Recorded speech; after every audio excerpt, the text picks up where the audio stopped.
Hi guys, so we begin with the practical approach and we start working on the mix.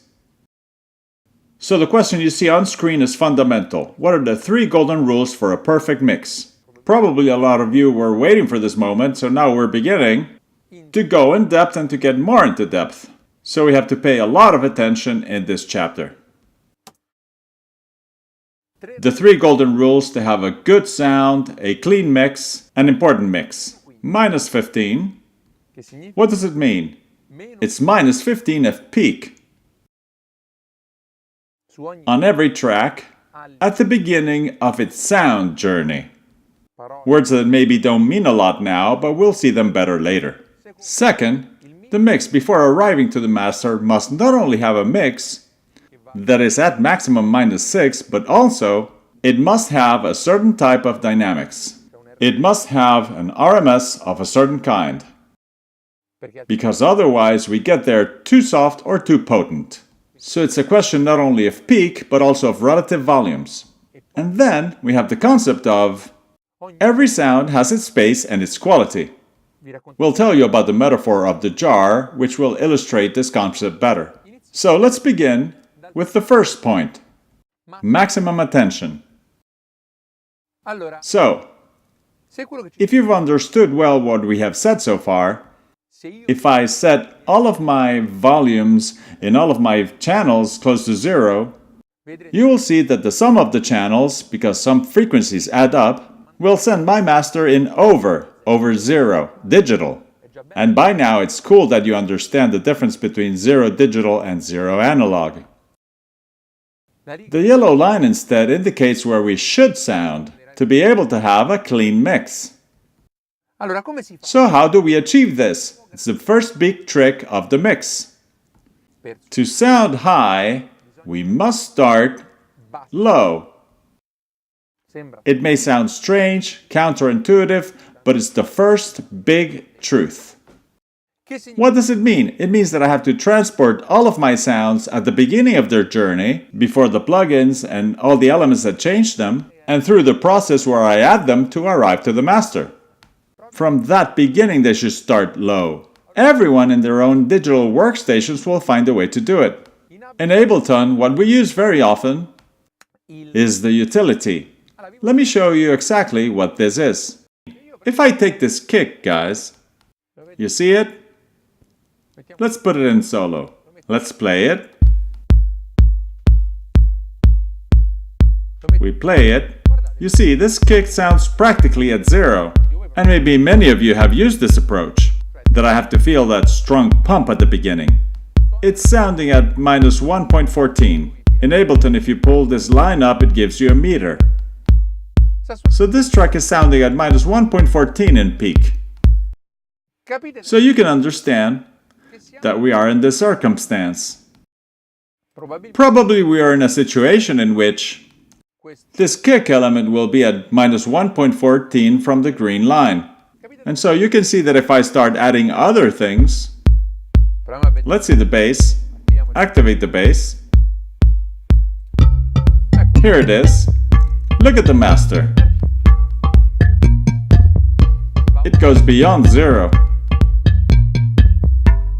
So now this, if I go print it on a file, will have its tails cut. And it'll sound, you could hear, when over 0.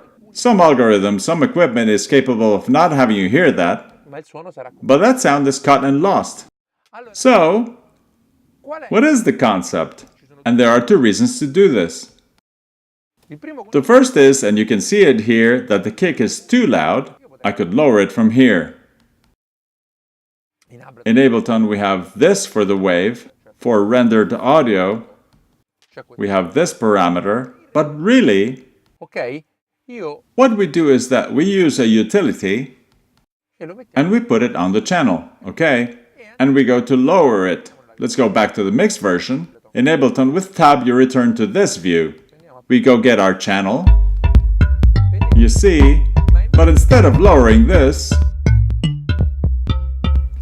why? Because this is at the end of everything I will introduce as effects. The plugins I'll introduce in here then will be regulated in volume by the mixer's fader. This passage is fundamental. If I lower this, but then here I load a compressor, distortion, inside the compressor, inside the distorter, I am still entering at 0. And if you remember what we said before, they will not have room to work.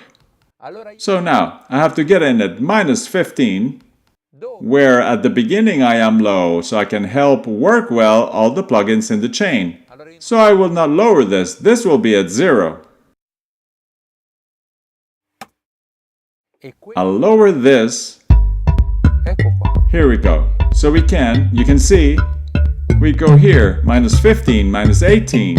And it depends if you're working at 24-bit or 16-bit. Remember, Nello showed you that. They were slightly different. One at minus 18 and the other one minus 12, 13. The point is, minus 15 if average is good. It doesn't have to be scientific. If it's minus 16, minus 14, it's okay.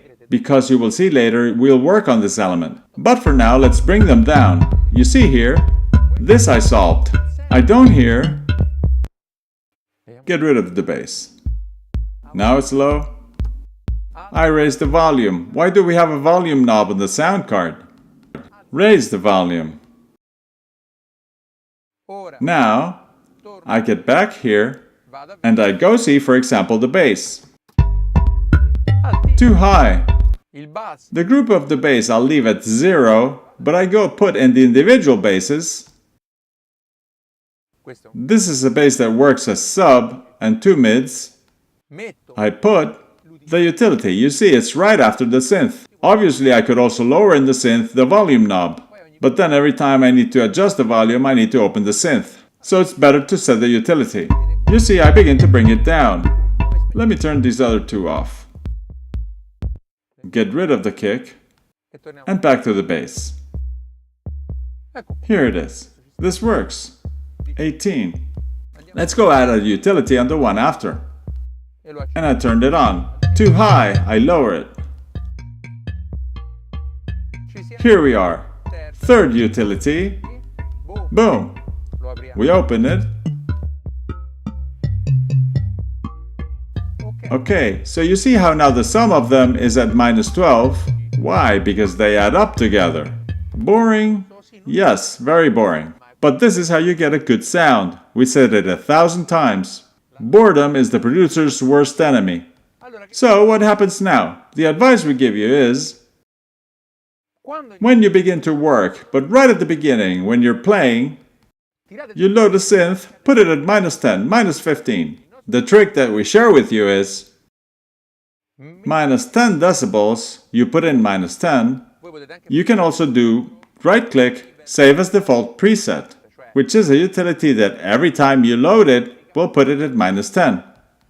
Because sounds don't always come out at 0. You see, this kick here has a little bit of margin. Okay, if I put minus 10, I get almost minus 15. Synths don't come out all at 0. They come out at minus 5 or 6. If I put in my utility at minus 10, we get out at the right level. So in average, starting at minus 10 levels your sounds. But do it when you begin working. You load a kick, put it at minus 10. And then see where it falls and you modify it. All sounds, listen to what happens.